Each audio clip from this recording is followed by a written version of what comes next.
Bonjour, on va voir comment générer une séquence d'images d'une animation faite avec Grease Pencil.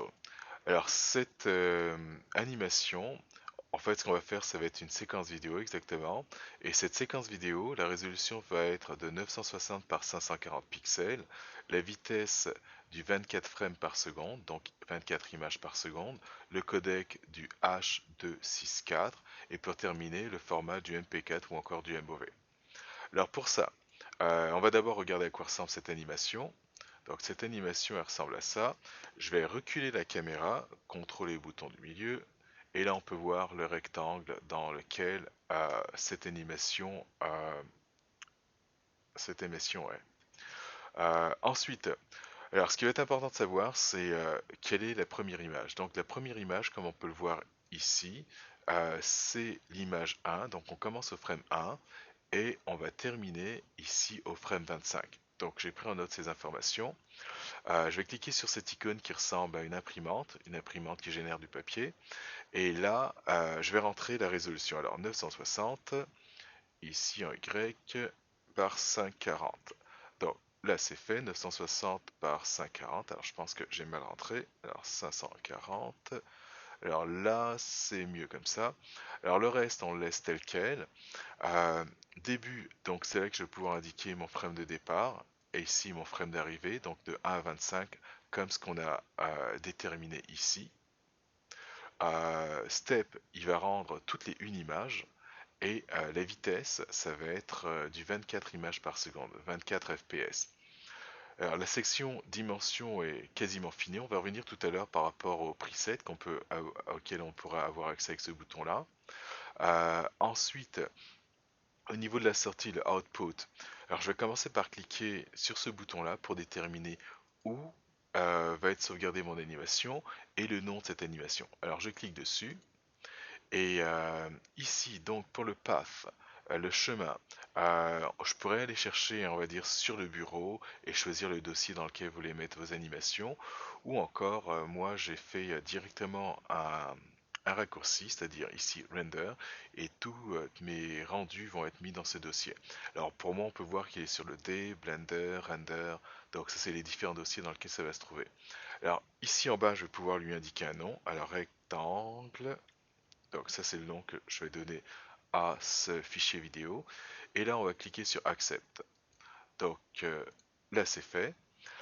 Ensuite alors pour le format, alors ça va être ici qu'on va pouvoir avoir les différents formats d'images, du MPEG, du PNG, Targa, OpenEXR. Donc nous, ce qu'on va faire, c'est on va prendre du FFmpeg pour générer une séquence vidéo. Sinon, ce que je vous dirais, ce qu'il est recommandé, c'est plutôt générer des séquences d'images.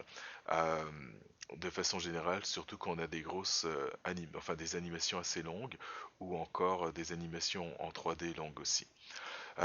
Pour la couleur, on va laisser tel quel, donc RGB. On va changer ici le encoding.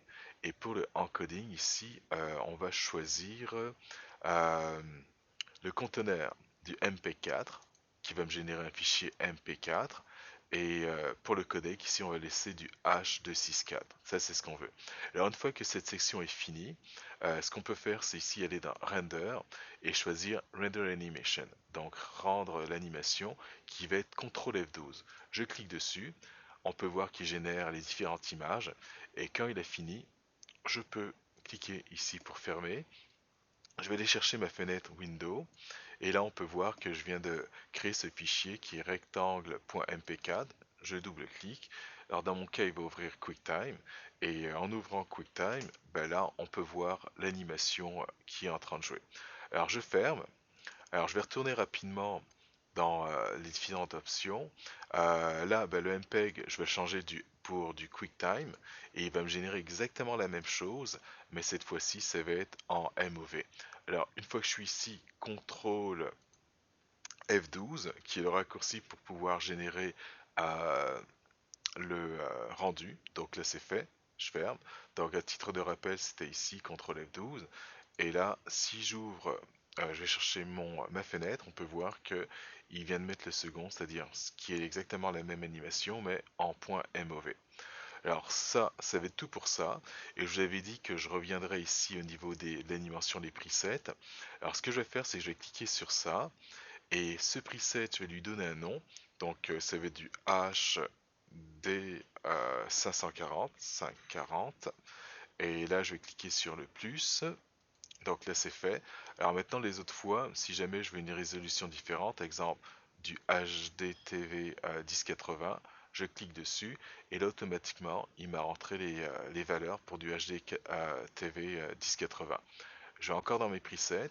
Si je prends du HD 540, bah là, c'est dessus et là, on peut voir qu'il a rentré la résolution que je voulais tout à l'heure. Alors ça va être tout. J'espère que ça vous aura aidé et à la prochaine.